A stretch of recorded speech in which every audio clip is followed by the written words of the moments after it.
oyagala okumanya ebiriwo ebyaliwo oba ebigenda okubaawo. Program tambula n'okumanya eggose, tambula n'okumanya ku Amalwaliro TV ne Royal FM. Tambula n'okumanya, tambula n'okumanya. He's in there. Keon, Kanu! They're looking to add to it. Over Mars. Kanu. They have added to it. Kanu. Vieira and Kanu. That's nzize n'ebyafaayo bya Nwanko Kano nga yali musambi wa mupiira omwatikirivu ng'asambira ttiimu y'eggwanga eya Nigeria ng'era musajja mu Nigeria. Nwanko Kano yasambira ku Bulaaya n'asambira ne mu Nigeria mu kilabu ze Nigeria n'asambira ne ku ttiimu y'eggwanga eya Nigeria n'asambira ne ku ttiimu y'eggwanga eya Nigeria ey'emyaka 17 mu Olympic gold medal n'awangulamu n'Olympic gold medal. Nwanko Kano yazaalibwa 1976 yazaalibwa mu Abia State mu Nigeria. Nwanko Kano muhibo nga nzaalwa zi Nigeria nga yazaalibwa mu katale ke bayita Nwanko katale ka bulijjo nga bulaba obutale bw'omubuulo nga maama we mwe yamuzaalira era y'ensonga lwaki yatuumwa erinnya erya Nwanko. Nwanko Kano yali ayambala shaati number 4 ku ttiimu y'eggwanga eya Nigeria. Nwanko Kano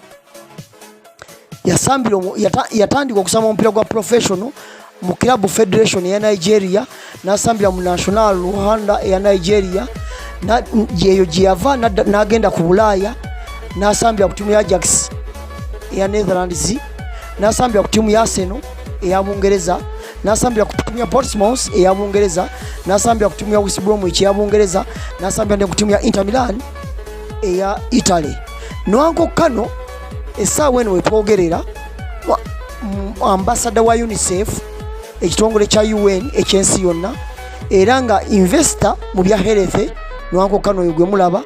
Nwanko Kano mu kaalya ye y'okusamba omupiira yatawanyizibwa nnyo obulwadde obw'omutima era bwamusumbwa nnyo ng'asamba omupiira kyeyava asalawo okuba ng'azimba amalwaliro mu nsi za West Africa esoba mu 5 yazimbamu amalwaliro agayambeko bannansi abatawanyizibwa ekirwadde kye kimu ekyamutawanyanga. Nwanko Kano yawangula Champions League mu kaalya ye ne Ajax eya Netherlands, n'awangula Super Cup ne Ajax eya Netherlands, n'awangula FA Cup ne Arsenal ya Bungereza, n'awangula Premier League ne Arsenal ya Bungereza ng'era eyo ye Premier League Arsenal gye yakasemba okutwala emyaka 23 egiyise.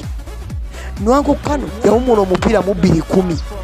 Nwanko Kano yafuna red card 13. Nwanko Kano mu kaalya ye yasamba emipiira 46. Nwanko Kano mu kaalya ye yawangula Olympic gold medal under 17 Nigeria.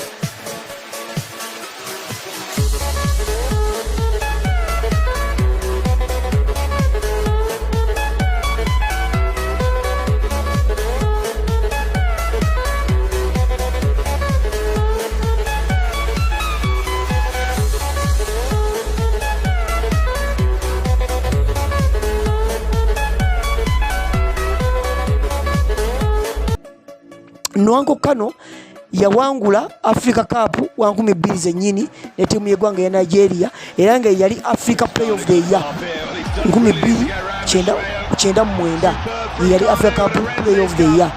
Nwanko Kano musajja muwanvu alina fuuti 6. Essaawa eno wetwogerera Nwanko Kano alina emyaka 47 ng'era yawummula omupiira. Nwanko Kano musajja muzadde alina abaana 3, abalenzi 2 n'omuwala 1. Nwanko Kano mukyala we ye Marach nga kakyala kaali ka modo kawala keeru kakyala keeru naye ng'ate si kazungu naye mu Nigeria mulimu amawanga g'abantu abalina sikini enjeru ge kakyala keeru mekagwa. Nwanko Kano yasamba n'abasabi abaatiikirivu ku ttiimu y'eggwanga ya Nigeria nga Jeje Okocha, Babayalo, Emmanuel Amonike, Talibo West n'abasambi abalala bangi be yasamba nabo. Ku ttiimu ya Arsenal yasambanga ne Balumberg, Babakamp, Thierry Henry. Kugamba Nwanko Kano aze nga musambi w'amaanyi kubanga aze era asamba n'abasambi ab'enjawulo be yasambako nabo omupiira nga nabo b'amaanyi mu nsi muno mu kaalya y'omupiira. Nwanko Kano essaawa eno yawumula omupiira ng'era ali mu Nigeria naye nga omukozi wa UN. Glorious, look at that! Devastating finish.